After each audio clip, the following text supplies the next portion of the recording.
day at the Modern Pantry starts quite early. We're all in at 7:30 because we're actually open breakfast, lunch and dinner 7 days a week, which is quite a challenge, but a good challenge. Initially, before I came to building this restaurant, I was going to write a cookbook called the Modern Pantry Cookbook.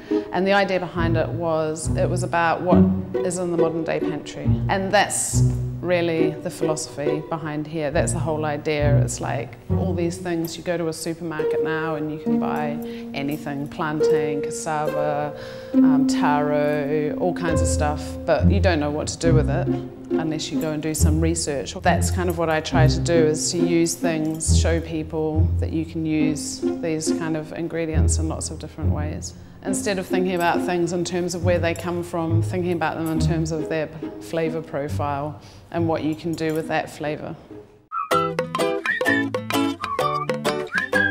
As a child, growing up, I was quite lucky because I've got Danish mum and I grew up with that side of the family.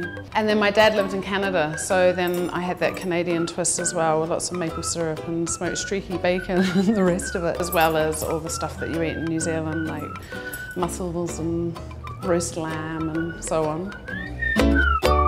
I love food, and I guess I really started cooking in my early teenage years. I spent a lot of time with my grandmother, who was most excellent at adapting dishes and recreating them, but with other ingredients. What that taught me was that anybody can cook well if they've got everything to hand.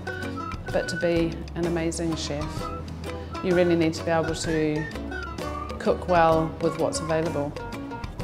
And I think that's something that I've carried through in my cooking, in the sense of I take from everywhere and I make my own kind of creations out of that. It comes back to doing sort of everyday preparations but adding something to them. So like the sort of twist on steak and chips, or if I was to do a risotto, I might put, you know, lemongrass and miso in that instead of porcini and parmesan. So it's kind of comfort food, but with a different edge to it. The most New Zealand-y dish on the menu, I would say, would be poached tamarillo. Because tamarillo is a pretty Kiwi, sort of Australian ingredient, fruit, but they are originally South American. But we poach them in spiced red wine and serve them with Greek yogurt and manuka honey, so you couldn't get much more Kiwi than that, really. It is a very intense lifestyle. But I don't know, you kind of become addicted to it, which is really fun. And to me, that's what cooking's all about, really.